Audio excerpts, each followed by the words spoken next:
Hello, welcome to another tonal landscape oil painting demonstration. This is your painter in residence, M. Francis McCarthy, and the painting I'm bringing you today is called Arcadian Summer 5x7. I painted this yesterday and I'm real happy with it and I want to share it with you. As usual, we're working on this, I believe, is hardboard. Nope, it's MDF, sorry. Yes. And that line you see there, that's just a byproduct of the very last coat of house paint that went on there. I'm really very enthused with this particular color that I've come up with. It's called Earth something. Don't worry, I've got the chip at work. And I would match it again. I have gotten to some different variations of this. So I have a real big can of paint that's much redder, but these days I prefer this. This has got just enough redness, just the right amount.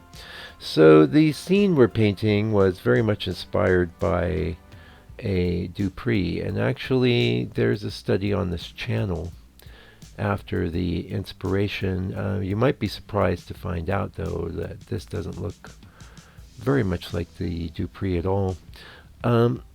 One of the main ways is that it did fall into a tonalist slash Barbizon mode. One of the best things I think about this little painting is the way the light comes through the trees up in the top. That was really one of the primary inspirations for going after the scene. And I did struggle. You're always going to struggle, but I installed a distant lake. I had a bit of a road, which I extended. I would have maybe liked for the road to go the other direction, but just couldn't seem to make it work. So that's, and I do think that does work compositionally. We go up the road, we hit that mass, we follow the line of the horizon to the next mass of trees, and then we basically go through that whole loop again. So that's fine. It ended up working out just fine. And which gets me into maybe the theme of this video, which is that maybe you've noticed, I don't know how many paintings you've got under your belt, but I have noticed that every painting has sort of its own destiny, its own way that it's going to be.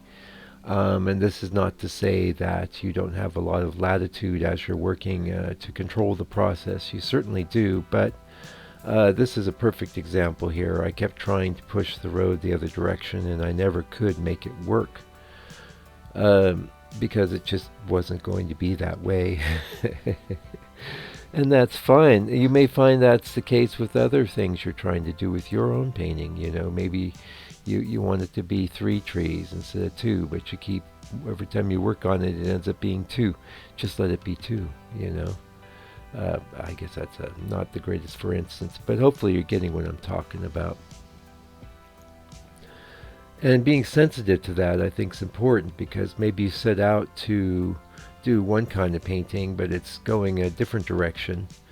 A lot of times, you hear me try. I'm trying to push that road there. Yeah, I'm not taking my own advice.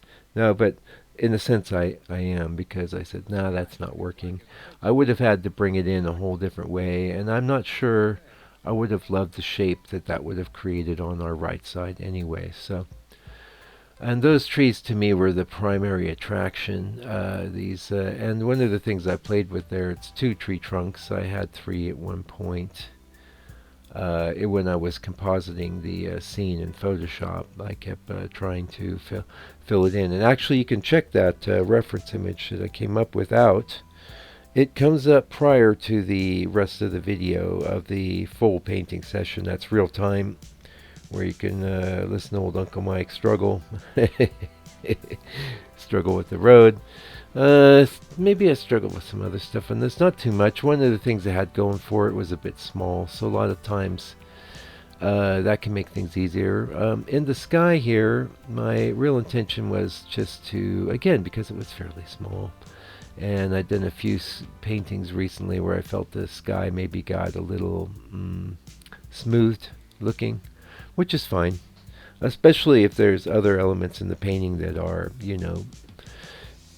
painted in a more expressive manner, it's fine. And again, that kind of falls under the heading of what I was talking about just a minute ago. Sometimes that sky's just going to go the way it's going to go, but I prefer some movement in the sky. I want to see some brushwork these days. I really like leaving quite a lot of brushwork. And the thing is, and you'll hear me mentioning this as we are painting in the members area together, I say, well, you could take that and you could keep subdividing these strokes until the whole thing looked like it was airbrush. It's not hard to do. What I think looks better, though, is to see the interplay of how the strokes went down, the expressiveness.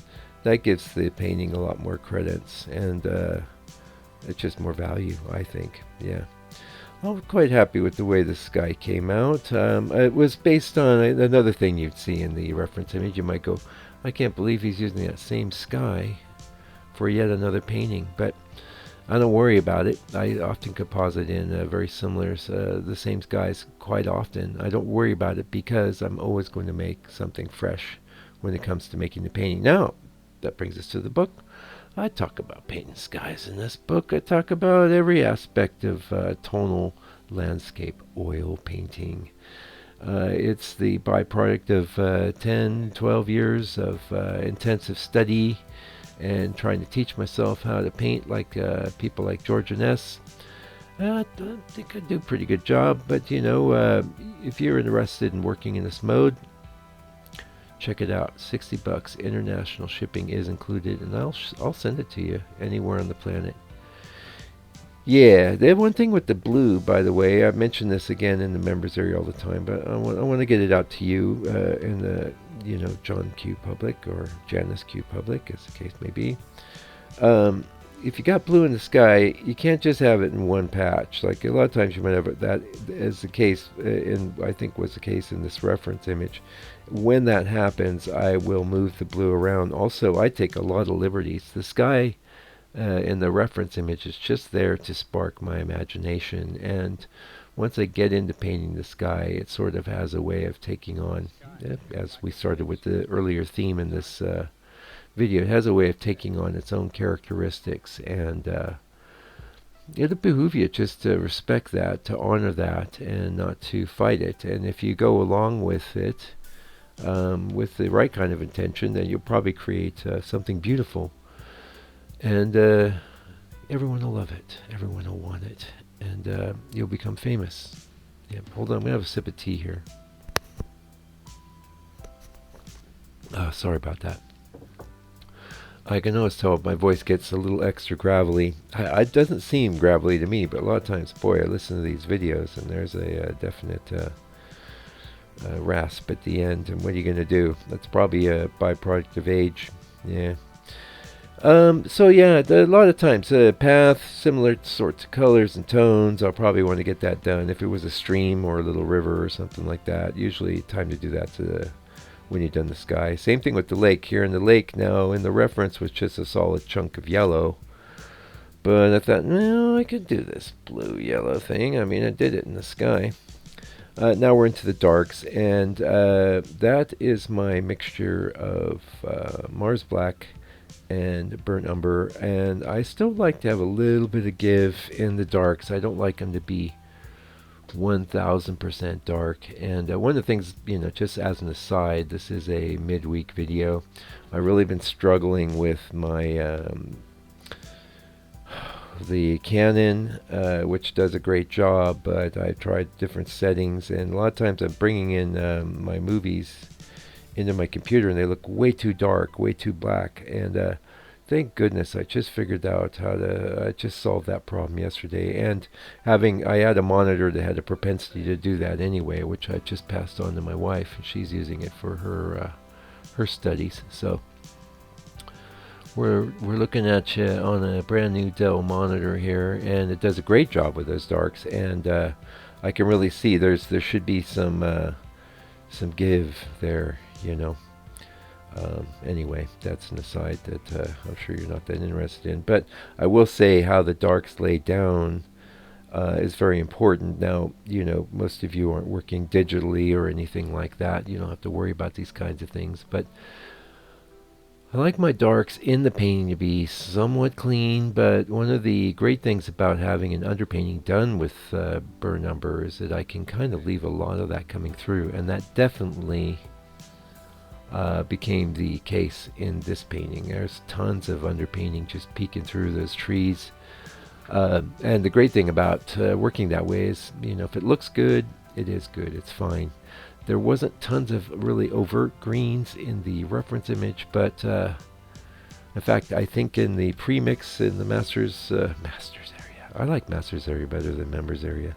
In the members area, I always record the a session showing you my basic mix for the painting, just to kind of get things set up. And we only had one green here, maybe two.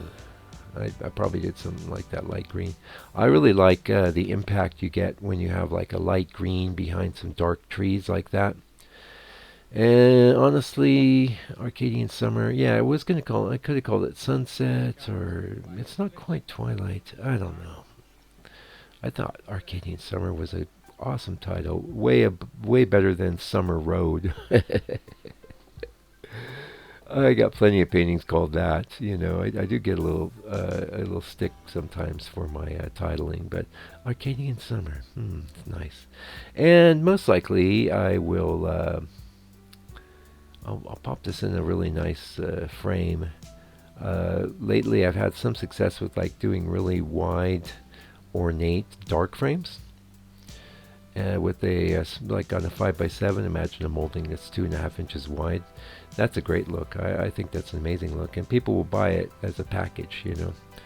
Other than that, though, a lot of times I'll just put on a slender little cheapy frame. I do both because price is often a consideration. Not everyone's walking around with $300 in their pocket, but sometimes they have 150. So I want to. If they want my painting, I want to get it into their hands. And I am gearing up to set up the store again. The reason I was selling a good amount from there. Not tons, not enough though for me obviously to keep it going, but a lot of that's on me. But I had a pretty good system where I would do a video like this. I would just upload it in the store. And I may do something like that again, but what I'll do is just make it time limited. Like, I wonder if I can even set that up on my site. If not, I'll just have my. I got to make some kind of assistant to help me, but somehow get a reminder. Take that painting down. What was happening to me is that a lot of times. I might forget that I had it in the store, and I would consign it to a gallery, and then someone would buy that painting, and then I'd have to start hunting through my life for it. I wish I was a little more organized. I certainly played with, they have inventory programs and things like that. I certainly played with those things, but All right, so you can see that those little bits in the tree, I think that's what really makes this painting. Yeah, it's a nice tonalist little painting. It would be nice to paint larger and have a little more room to do some stuff. Also, I don't know, I would still maybe want to try and, if I was to do that road coming in the other way, I'd have to bring it in a little further on our right side. And I found, obviously, that I couldn't just twist it with it coming the way that it is, but that's all good. A lot of times, just the top of the road could disappear under a hill or something. You don't even need to have that bit going back. I think that's one of my preferences, and obviously it's a strong preference for me as well to put a road in there. I love it. In fact, I think I'm gonna have to sign up with Road Painters Anonymous or something, since I seem to do it in every painting. But whatever, we could be known for that. And yeah, so we're winding this video up, and I really appreciate you coming around. I really appreciate it was so nice to get a lot of comments on the last painting, and if you've got the time, drop me a comment. I really appreciate it. It makes me feel like I'm not just sitting here talking to myself. I know people are watching them. Even the ones that aren't that popular still get a decent amount of views. I'm not complaining. I'm just here to share what I do, and I really appreciate you and appreciate you coming around. So until I come back here with another video for your hopefully for your edification and enjoyment. Do me a favor, do me a solid, take good care of yourself, your family, all your loved ones. Stay out of trouble. God bless you and your family, and fight the power.